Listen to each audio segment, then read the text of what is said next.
Merci, Monsieur le ministre. La parole est à Madame Sylviane Bulteau. Merci, Monsieur le Président. Ma question s'adresse à Monsieur le ministre de l'Agriculture. Notre majorité est mobilisée depuis longtemps aux côtés de nos agriculteurs. Sur le fond, avec le plan Manger local qui a mobilisé les collectivités, mais aussi pour répondre aux urgences des différentes crises, comme l'été dernier avec le plan pour la crise porcine ou encore récemment celui concernant les importantes baisses de cotisations sociales actées par le gouvernement. Face à la chute des cours, les agriculteurs français et européens subissent des difficultés redoutables. Dans ce combat, Monsieur le ministre, nous savons pouvoir compter sur votre détermination à défendre nos campagnes et nos agricultures. À Bruxelles, lundi 14 mars, vous avez su rallier nos partenaires européens aux positions défendues par la France qui s'articulent autour de deux principes, le respect des producteurs, le retour de la régulation. Vous avez ainsi obtenu une dérogation au droit de la concurrence pour limiter la production, l'engagement de remettre en place des mesures de stockage du porc, la création, comme dans le secteur laitier, d'un observatoire sur les viandes bovines et porcines. En outre, la France a été autorisée à expérimenter l'étiquetage de l'origine des viandes sur les produits transformés.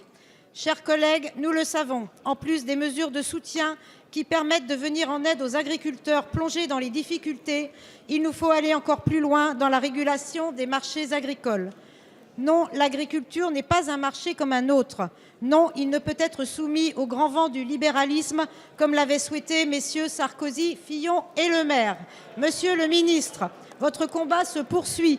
Il est nécessaire et juste. Quel bilan faites-vous du Conseil agriculture de lundi 14 mars? Je vous remercie. Merci.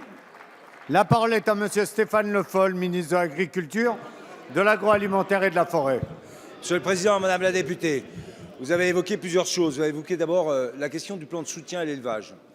Parce que dans ce débat, il y a deux dimensions temporelles. La première, la conjoncture, et la deuxième, le structurel.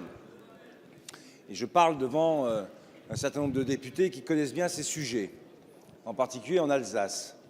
Il faut qu'on soit au niveau conjoncturel avec la nécessité d'apporter les aides nécessaires.